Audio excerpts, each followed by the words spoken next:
Assalamualaikum warahmatullahi wabarakatuh. Alhamdulillahirabbil alamin. Saudaraku semua muslimin dan muslimat yang dirahmati Allah, pada video perjalanan kali ini kita masih membahas tentang halal dan haram dalam Islam. Ada satu pertanyaan yang perlu dijawab oleh Ustadz Dr. Andes Ahmad Sukino, yaitu tentang hukum halal atau haram memakan binatang katak. Ada yang berpendapat katak haram untuk dimakan, ada juga yang berpendapat katak halal untuk dimakan. Lalu yang benar yang mana? Kalau haram dasarnya sebab hidup di dua alam, ada juga yang bilang katak adalah binatang yang dilarang untuk dibunuh sehingga haram dikonsumsi. Kemudian ada yang berpendapat katak halal, dasarnya apa? Mari kita dengarkan pendapat dari Ustadz Dr. Andes Ahmad Sukino berikut ini. Assalamualaikum warahmatullahi wabarakatuh. Dari mana Bapak ini? Nama saya Warsito dari Pekanbaru Riau. Oh ya, mari.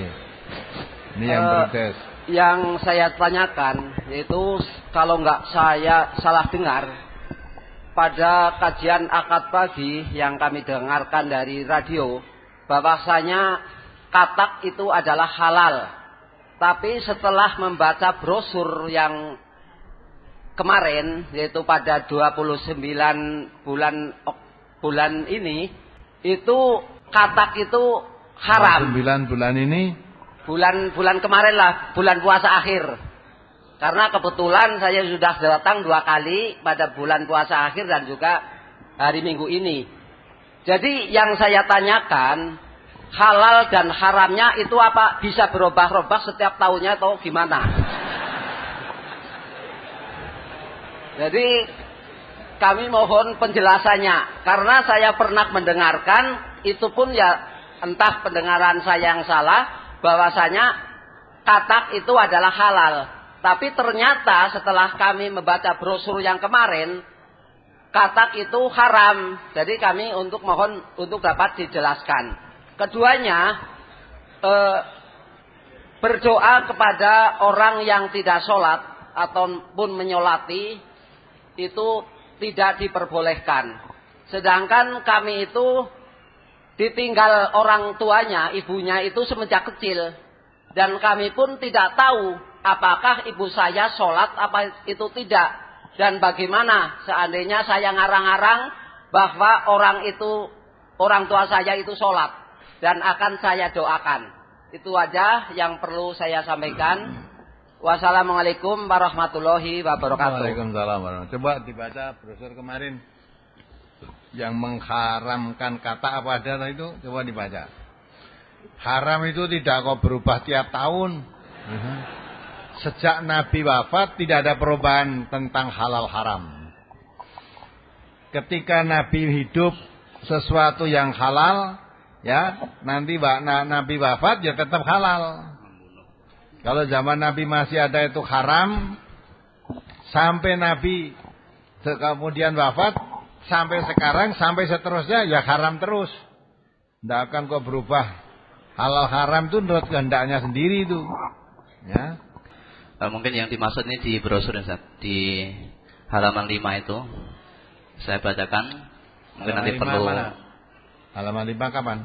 28 Agustus. Oh ya. Yang minggu kemarin. Halaman 5 bagian bawah itu nanti butuh penjelasan. Bahkan di antara ulama ada yang berpendapat bahwa semut, tawon, burung hudhud dan burung surodi haram pula kita memakannya. Karena kita dilarang untuk membunuhnya, sedang biasanya tidak dapat memakannya kecuali harus dibunuh terlebih dahulu. Juga binatang-binatang yang kita disuruh membunuhnya seperti ular, gagak yang ada warna putih di punggung dan dadanya, tikus, anjing galak dan burung elang, ini pun haram juga bagi umat Islam memakannya, dan katak haram pula memakannya. Karena ketika seorang tabib atau ahli kesehatan mengatakan bahwa di antara campuran obatnya adalah katak, maka Rasulullah SAW melarang kaum muslimin untuk membunuhnya. Itu yang ditanyakan mungkin, ya. Jadi mungkin pemikirannya, lawang dibunuh aja tidak boleh kok, bagaimana untuk dimakan, kan gitu kan? Nah, maka itu di atas tadi sudah diterangkan Jadi pendapat itu semut, tawon, burung hudhud dan burung surati itu juga dilarang dibunuh. Dilarang dibunuh. Nah, karena dilarang dibunuh, apa kita tidak boleh makan tawon? Nah, tawon urip jenen tupu ya jadi pangan. Itu jangan dimakan. Nah, burung surati itu seperti apa? Tidak ada yang tahu. Kemarin tak tanyakan Ustaz Salim yang orang Arab itu juga nggak tahu burung surati itu seperti apa. Ya, nah, surati yang jual kerang tahu. Surati ayam goreng tahu. Nah, burung surati itu seperti apa belum tahu. Ya, burung hudhud. Karena haram dimakan, ya maka karena haram dilarang dibunuh, maka jangan dimakan. Gitu. Mestinya kalau mau makan daging burung hudhud atau burung surati atau tawon, mesti kan dibunuh dulu. Padahal dilarang dibunuh. Berarti kan dilarang juga dimakan, haram. Semut juga dilarang dibunuh. Maka tutan mangan semut ya harus dilepeh kan gitu. Nah, apa begitu? Nah, maka pendapat tadi. Nah, kata tadi seperti ini. Ya, mesti pikirannya kok nggo obat iki lah wong dibunuh ra entuk nggo obat. Ya dah. Padahal obat itu tidak mesti dimakan loh Pak ya. Obat itu belum tentu dimakan. Obatnya juga untuk apa? Untuk burehan itu ya untuk obat.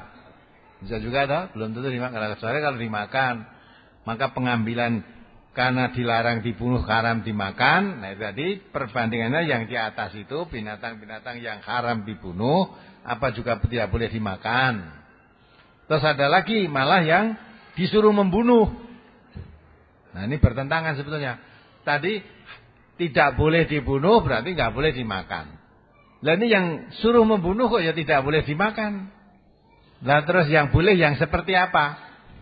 Coba saudara pahami ya. Semut, tawon, burung hudhud dan burung surati haram pula kita memakannya karena kita dilarang untuk membunuhnya. Sedang biasanya tidak dapat memakannya kecuali harus dibunuh terlebih dahulu. Juga binatang-binatang yang kita disuruh membunuhnya seperti ular, gagak yang ada warna putih di punggung dan dadanya suruh membunuh, tikus suruh membunuh, ya. Anjing galak dan burung elang ini pun haram juga bagi umat Islam memakannya. Dan kata haram pula memakannya karena ketika seorang tabib atau ahli kesehatan mengatakan bahwa di antara campuran obatnya adalah kata, maka Rasulullah SAW melarang kaum muslimin membunuhnya. Ya dah? Nah ini berarti yang disuruh membunuh pun juga tidak boleh dimakan. Yang dilarang dibunuh juga tidak boleh dimakan. Tikus dilarang, disuruh membunuh malah. Tikus suruh bunuh, bajing suruh bunuh. Itu juga haram dimakan. Lah yang disuruh haram dimakan, yang dilarang ya haram dimakan. Lah terus yang halal yang seperti apa? Nah, gitu kan? Maka dari sini akhirnya muncul pendapat tadi yang berbeda.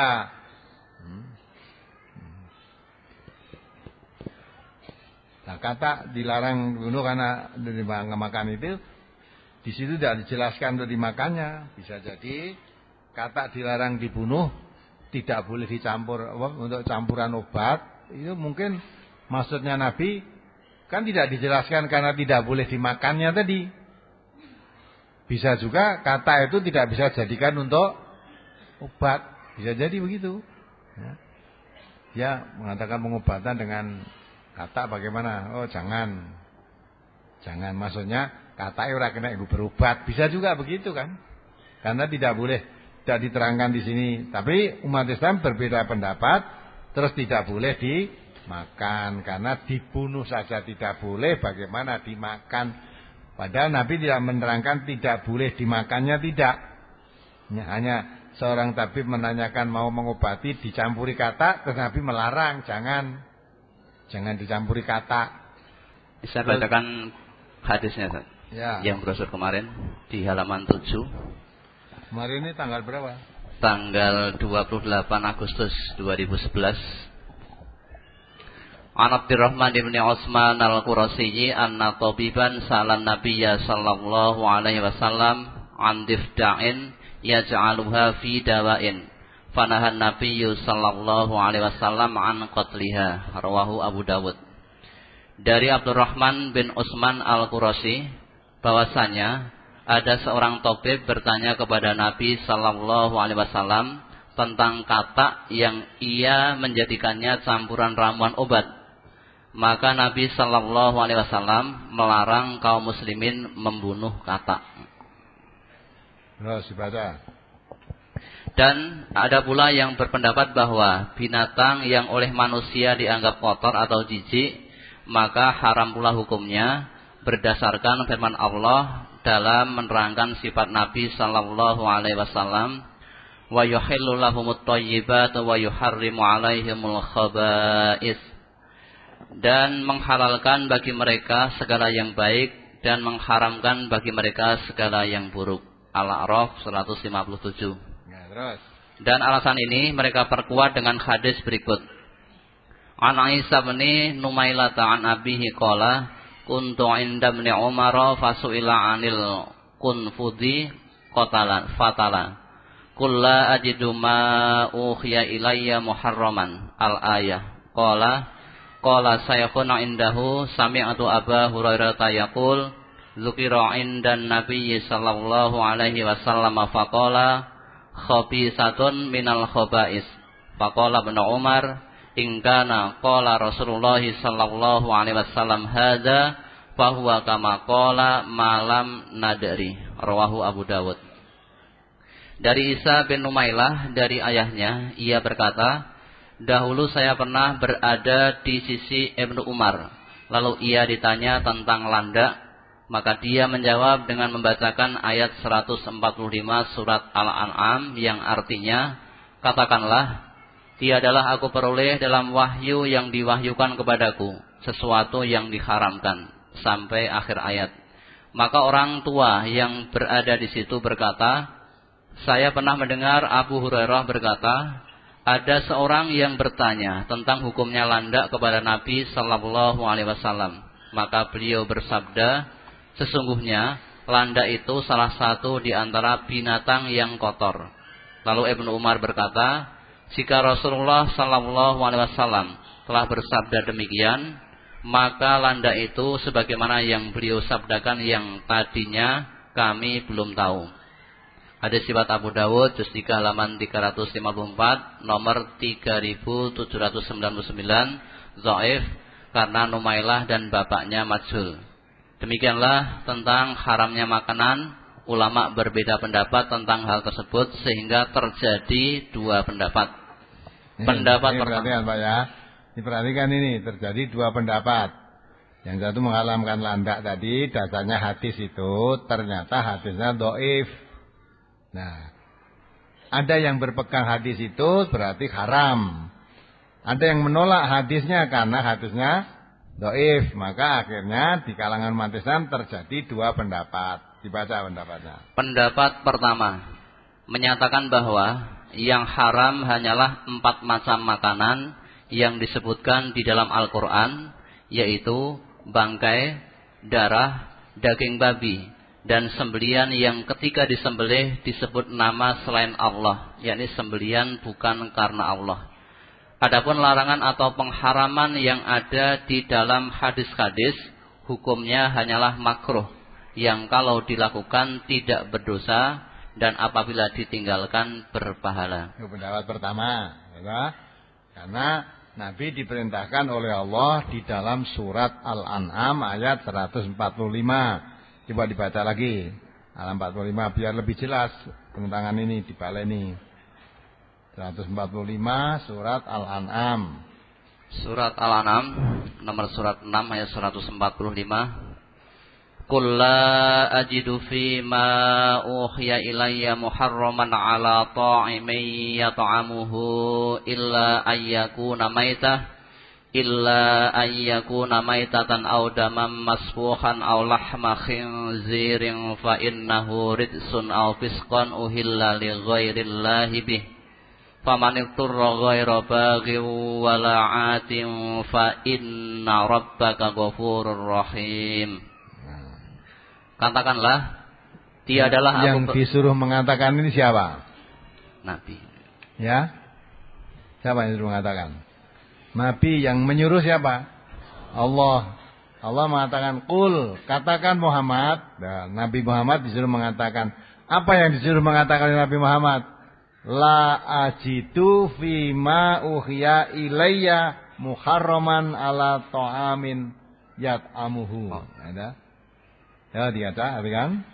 Tiadalah aku peroleh dalam wahyu yang diwahyukan kepadaku sesuatu yang diharamkan bagi orang yang hendak memakannya, kecuali kalau makanan itu bangkai atau darah yang mengalir atau daging babi, karena sesungguhnya semua itu kotor, atau binatang yang disembelih atas nama selain Allah. Barang siapa yang dalam keadaan terpaksa sedang dia tidak menginginkannya dan tidak pula melampaui batas, maka sesungguhnya Tuhanmu Maha Pengampun lagi Maha Penyayang. Ya kan? Nabi Muhammad disuruh mengatakan, katakanlah Muhammad,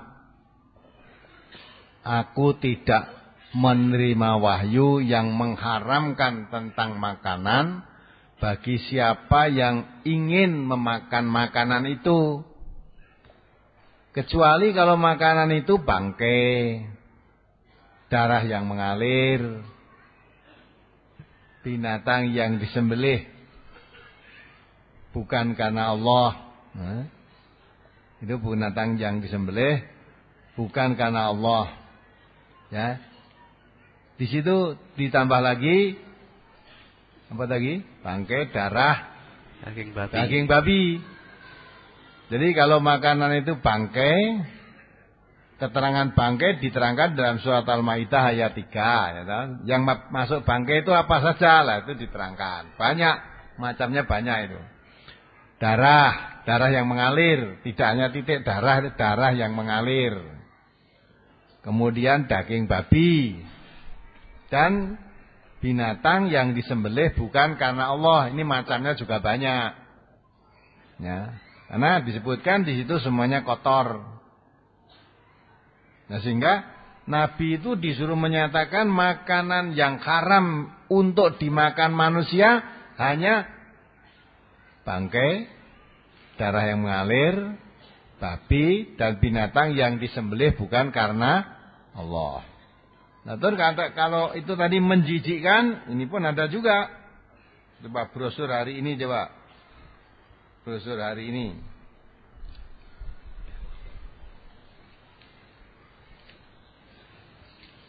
Halaman 3, hadis yang ke atas itu. An Abdullah bin Abbasin qala dakhaltu ana wa Khalid bin al-Walid ma'a Rasulillah sallallahu alaihi wasallam baita Maimunah fa utiya bi dhabbin mahnudin fa ahwa ilaihi Rasulullah sallallahu alaihi wasallam bi yadihi wa qala ba'dun niswatil lati fi baiti Maimunata akhbiru Rasulullah sallallahu alaihi wasallam bima yuridu ayyakula fa rafa'a Rasulullah sallallahu alaihi wasallam yadahu faqultu aharamun huwa ya Rasulullah qala la walakinnahu lam yakun bi ardi qaumi fa ajiduni a'abu qala Khalid fajtarartuhu fa akaltuhu wa Rasulullah sallallahu alaihi wasallam yang zuru. Rawahu Muslim. Dari Abdullah bin Abbas, ia berkata, saya dan Khalid bin Walid bersama-sama dengan Rasulullah sallallahu alaihi wasallam datang ke rumah Maimunah. Lalu ia hidangkan kepada kami daging biawak yang telah dibakar. Rasulullah sallallahu alaihi wasallam lalu mengulurkan tangannya untuk mengambil daging tersebut. Tiba-tiba sebagian dari wanita yang berada di rumah Maimunah berkata, beritahukanlah dulu kepada Rasulullah sallallahu alaihi wasallam hidangan yang akan beliau makan. Karena itu Rasulullah sallallahu alaihi wasallam lalu menarik tangannya. Lantas saya bertanya, apakah daging tersebut haram wahai Rasulullah? Beliau menjawab, tidak. Tetapi karena ia tidak ada di negeri kaumku, maka saya merasa jijik untuk memakannya.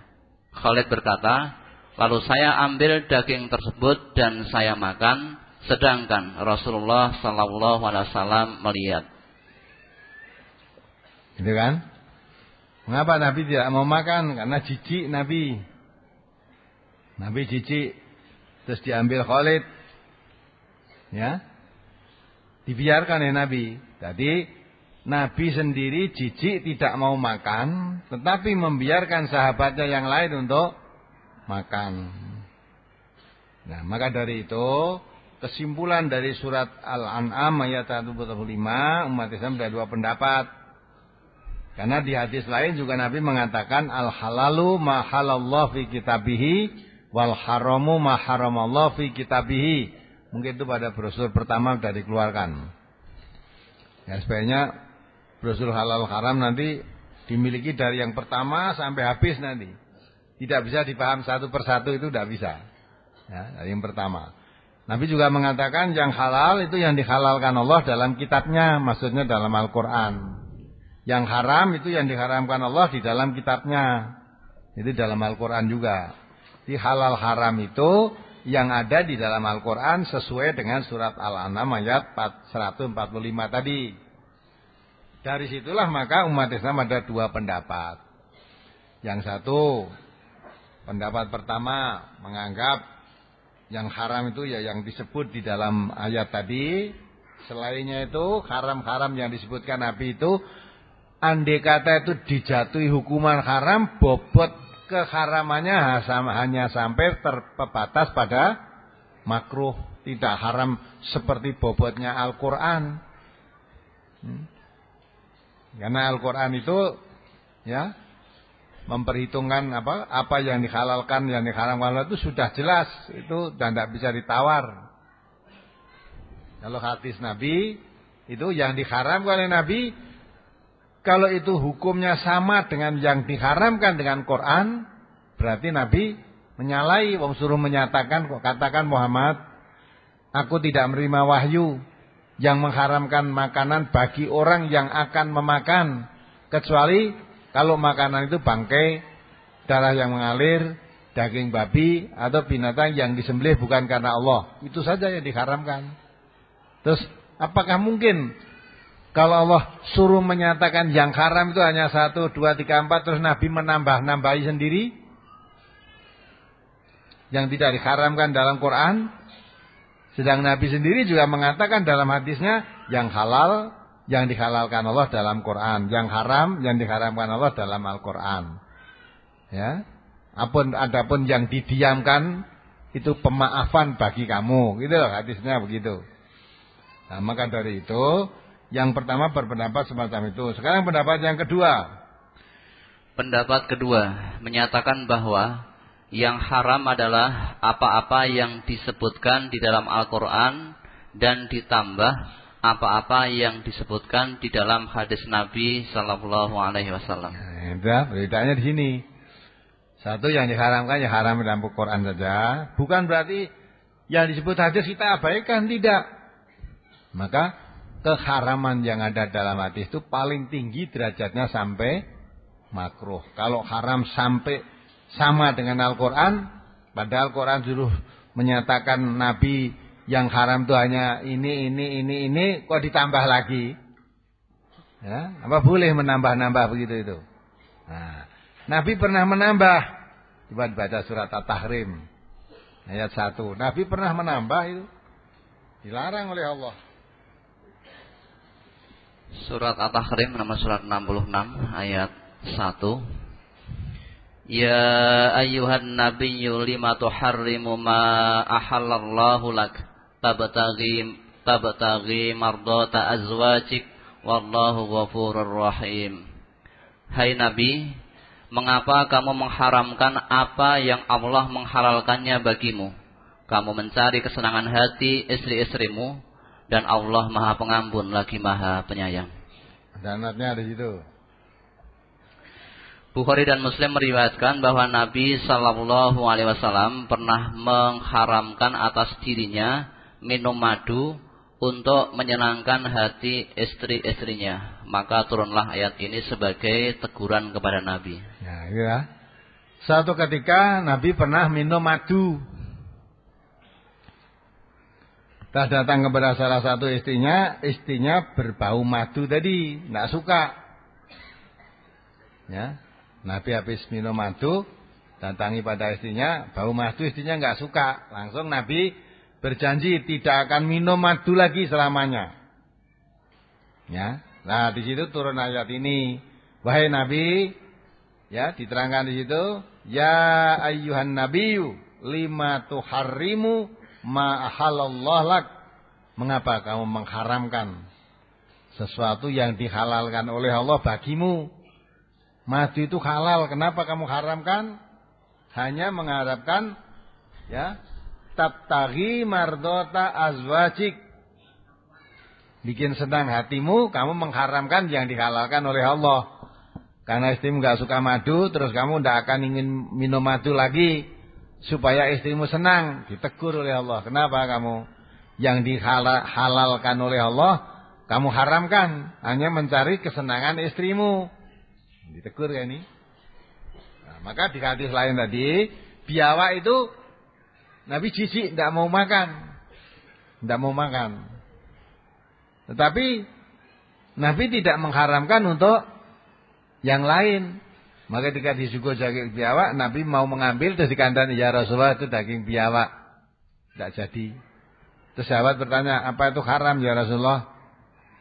Ya, hanya di negeriku tidak pernah ada begitu, maka saya merasa jijik. Nah sudah, karena tidak jadi ambil, diambil sahabat lain, dimakan. Maka Nabi tidak mengharamkan, walaupun Nabi tidak suka memakannya, gitu loh. Karena pernah mengharamkan sesuatu, yaitu surat Tahrim tadi ayat 1, sebetulnya Allah menghalalkan supaya istrinya senang, Nabi tidak minum madu, ditegur oleh Allah.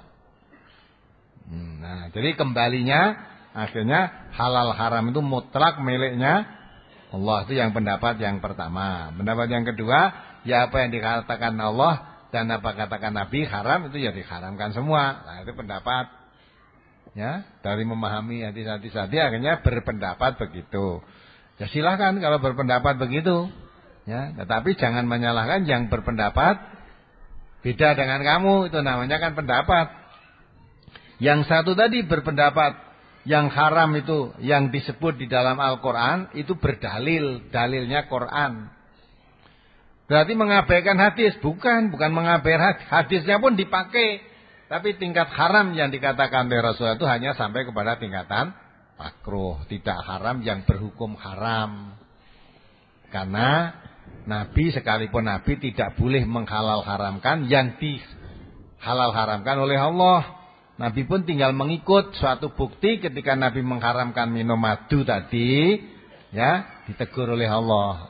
Mengapa kamu mengharamkan yang dihalalkan oleh Allah? Maka di hadis lain Nabi mengatakan al halalu ma halallah fi kitabihi wal haramu ma haramallah fi kitabihi. Yang halal itu yang dihalalkan Allah dalam Al-Qur'an, yang haram yang diharamkan Allah dalam Al-Qur'an. Adapun yang dibiarkan untuk kamu itu suatu keringanan bagi kamu. Nah, itu Pak ya. Jadi tidak ada berubah sejak dulu hadisnya itu. Maka untuk memahami hadis itu tidak bisa satu-satu. Harus menyangkut secara keseluruhan tadi. Menyangkut. Quran begitu juga. Ada ayat lain menyerangkan hurimat alaikumul maitatu wa damu wa lahmul khinjir. Diharamkan kamu memakan bangkai, darah dan daging babi, wa mauhila bihi li ghairillah, dan binatang yang disembelih bukan karena Allah. Ya, andai kata tidak ada ayat 145 surat Al-An'am tadi, orang tidak bisa makan daging. Ya. Karena di dalam daging yang kita sembelih, misalnya menyembelih kambing, menyembelih ayam, menyembelih sapi, itu daging-daging masih bercampur dengan darah. Nah, terus turun ayat 145 An-Nisa ini tadi, Al-An'am ini tadi, yang diharamkan bukan semua darah, tapi damam masfuhan, darah yang mengalir. Jadi hurimat alaikumul maitatu wa tamu wa lahmul khinjir, kalau itu tok. Tidak bisa makan kita daging, mesti campur darah kok. Nah, dengan ayat 145 ini merupakan pengkhususan. Jadi khusus, kalau tadi sifatnya darah, sifatnya umum, semua darah haram. Tapi dikhususkan oleh ayat 145 ini, yang haram itu adalah darah yang mengalir. Darah yang mengalir maksudnya ketika kita menyembelih, ya, sapi atau kambing, apa ayam sembelih, sirlah darahnya yang mengalir itu aja yang haram. Terus ditadai jadi saren itu loh, itu yang haram. Adapun yang darah yang tidak mengalir masih tertinggal bersama daging-daging sapi tadi, itu jadi halal. Nah, gitu kan? Nah, begitulah maknanya. Jadi itu tadi ada mengenai halaman yang Bapak maksud ini tidak bisa dilihat dari satu hadis saja. Ternyata ada hadis-hadis yang lain, apalagi dikembalikan pada Al-Quran. Gitu ya. Enggak, kalau masih ada kurang jelas boleh ditanyakan lagi, Pak. Tadi kalau masih kurang jelas keterangan saya.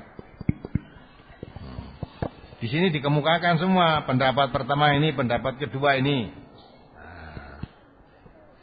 Kalau memegang pendapat yang kedua, jangan nyalah-nyalahkan yang pertama. Kalau memegang pendapat yang pertama, jangan nyalah-nyalahkan pendapat yang kedua. Dari lantai 4, Ustaz. Ya. Assalamualaikum, bentar. Ada juga kan? Malah zaman sekarang. Yang mana? Ya, ini boleh. Ya, yang kedua, pertanyaan Bapak ini, mendoakan orang tua yang tidak sholat. Terus Bapak ini mengarang Bapak ya. Karena sejak kecil ditinggal mati, terus tak karang wong aku ya wong Islam, mungkin bapak kondisinya ya Islam mungkin. Ya ngarang begitu tidak boleh, mestinya tanya. Kan bapak walaupun meninggal, ibu walaupun meninggal mungkin punya paman, punya bule, punya pakde, punya yang lain-lain, tanya. Bapak punya kakak enggak? Apa anak satu tunggal? Ya? Adik. Kakak enggak punya. Pak D, bapaknya masih. Nah, tekon bapak no. Bu, bapak dulu sholat apa tidak? Atau Pak, Bu, ibu sholat lah. Tanya bapaknya, ibu gimana? Ya? Oh, kok Riko gimana? Ya tanya bapaknya, Pak, ibu saya dulu sholat apa tidak? Mesti gitu terang no. Nah kalau misalnya bapaknya Riko, tanya yang lain. Oh, mesti uripe ya ning tengah masyarakat oke wong ngerti mesti. Iya dah. Masa wong iki sak sekira salat, kalau salat mesti ada yang tahu. Ya. Tanya dulu. Kalau tanya ya nanti pasti ada yang memberitahu. Jangan dikarang wong. Yang hidup sebaya dengan ibumu, temannya ibumu mesti ya ada kok. Ya, pembae apa bapaknya tadi atau pakliknya, bulenya atau tetangganya, saya rasa kalau selama dia hidup tuh salat kan mesti ada yang tahu. Demikianlah para pemirsa semuanya pembahasan kita untuk pertemuan kali ini. Semoga menambah hasanah ilmu yang